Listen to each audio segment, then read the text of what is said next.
Chronic bachelor Innocent ഏട്ടന്റെ ചെറുപ്രായം. Chronic bachelor Innocent യൗവനം. ബാബുവിനെ സംബന്ധിച്ചിടത്തോളം ഇന്നസെന്റ് ഏട്ടന്റെ ചെറുപ്രായം എന്ന് പറഞ്ഞു കഴിഞ്ഞാൽ കൺവിൻസിംഗ് ആണ്. എന്തായാലും അത് എനിക്കും വലിയ സന്തോഷമുള്ള കാര്യമാണ് ഇന്നസെന്റ് ഏട്ടൻ ചെറുപ്പം. പിന്നെ ഇന്നസെന്റ് ഏട്ടനായിട്ടുള്ള ബന്ധം എന്ന് പറഞ്ഞാൽ എല്ലാവർക്കും അറിയാം. ഇന്നസെന്റ് ഏട്ടൻ ഇല്ലായിരുന്നെങ്കിൽ ഇന്ന് ഇടവേള ബാബു ഇല്ല. ഞാൻ ഏതോ ബാങ്കിലോ അല്ലെങ്കിൽ എവിടെയെങ്കിലോ ജോലി ചെയ്യേണ്ട ഒരാളാണ്. എന്നെ സിനിമയിലേക്ക് കണ്ടെത്തിയതും എൻ്റെ എല്ലാ യാത്രകളിലും ഒപ്പം ഉണ്ടായിരുന്ന ഒരാളാണ്. ഇടവേളയിൽ ഇന്നസെന്റ് ഏട്ടനല്ലേ? അതെ, ഇന്നസെന്റ് ഏട്ടനാണ് മോഹൻ സാറിനോടും പത്മനാഭൻ സാറിനോടും പറയുന്നത് എന്നെ പറ്റി. കാരണം അവര് ഒരു ഏകദേശം 2000 പേരെ കണ്ടാണ് അവരുടെ അപ്ലിക്കേഷൻ വന്നത്. അന്ന് കാലത്ത് മലയാള മനോരമയിലും മാതൃഭൂമിയിലും ഹാഫ് പേജ് പരസ്യമാണ് ഇടവേളയുടെ. പുതുമുഖങ്ങളെ ആവശ്യമുണ്ടോന്ന് പറഞ്ഞിട്ട് ഞാനും കണ്ട ആളാണ്.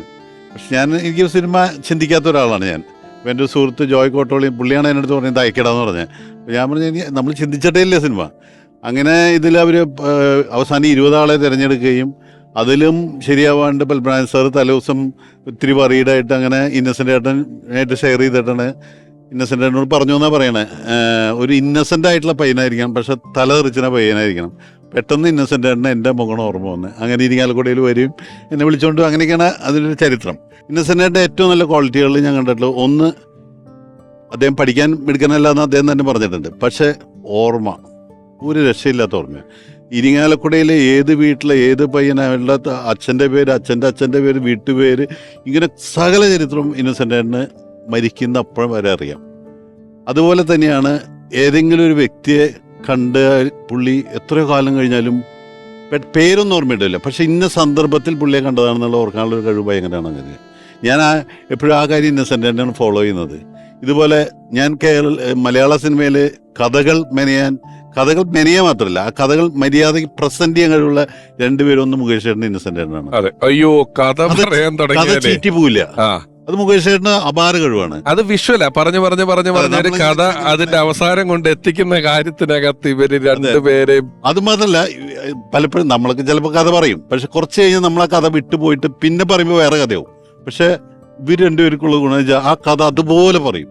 അതൊരു അച്ചടിച്ച പോലെ. അല്ല, ഇന്നസെന്റ് ഏട്ടനെ പറ്റി പറയുമ്പം ഒരു നല്ല സ്റ്റോറി ടെല്ലർ, ഞാൻ അദ്ദേഹത്തിൻ്റെ നിന്ന് പഠിച്ചത്, ഒരു സ്റ്റോറി ടെല്ലർ, നല്ല ഒരു സ്റ്റോറി ടെല്ലർ ആവണമെന്നുണ്ടെങ്കിൽ ഈ പറയുന്ന ആള് ഈ മോശം കാര്യങ്ങൾ ആളുകൾ അറിയണം.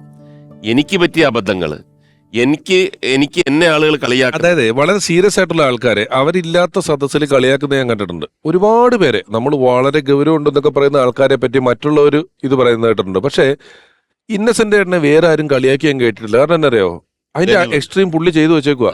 അദ്ദേഹം തന്നെ അദ്ദേഹത്തിന് എങ്ങനെയൊക്കെ അത് രണ്ടുപേരാണ്. ഒന്ന് ശ്രീനിയേട്ടൻ, പിന്നെ ഇന്നസെന്റ് ഏട്ടൻ. സ്വയം വിമർശിപ്പിച്ച് അതിൽ കോമഡി കണ്ടെത്തുന്ന ഏറ്റവും നല്ല ഒരാൾ ഇന്നസെന്റ് ഏട്ടനാണ്. അതുപോലെ മലയാള സിനിമയിൽ എനിക്ക് തോന്നുന്നു ഈ ടൂറ് എന്ന് പറഞ്ഞ സംഭവം, ഈ എല്ലാവരും അഭിനയിക്കുക, രാവിലെ മുതൽ 360 ദിവസം അഭിനയിക്കാന്ന് പറ്റി, ഒരു മാസം ഞാൻ ഇല്ലടാ, എത്ര വലിയ പടം, ഞാൻ ടൂറ് പോവാ, അങ്ങനെ ഒരു സംസ്കാരം പുള്ളി കൊണ്ടുവന്നു. അങ്ങനെ ഞാൻ പറയും, ഒരു പടത്തിന്റെ പൈസ കിട്ടിക്കഴിഞ്ഞാൽ പിന്നെ പുള്ളിക്ക് കൈ വിറയ്ക്കും, ഇതെങ്ങനെയും ചെലവാക്കണം. അങ്ങനെ ഉടനെ ഗോവ, ബോംബെ പോകടാ എന്ന് പറഞ്ഞിട്ട് ഫുൾ ഫാമിലിയാണ്. ഫുൾ ഫാമിലി ആയിട്ട് എന്നെ വിളിച്ചു ചോദിക്കും, ഗോവയിൽ പോയി ഏറ്റവും നല്ല ഹോട്ടൽ ഏതാണെന്നോ തിരഞ്ഞെടുക്കടാന്ന് പറയും. അപ്പൊ ഞാൻ എന്റെ ഹോട്ടലാണെന്ന് പറയുമ്പോൾ പറയും, അവിടുത്തെ ഏറ്റവും നല്ല റൂം ബുക്ക് ചെയ്യും. അങ്ങനെയൊക്കെയാണ് പുള്ളി.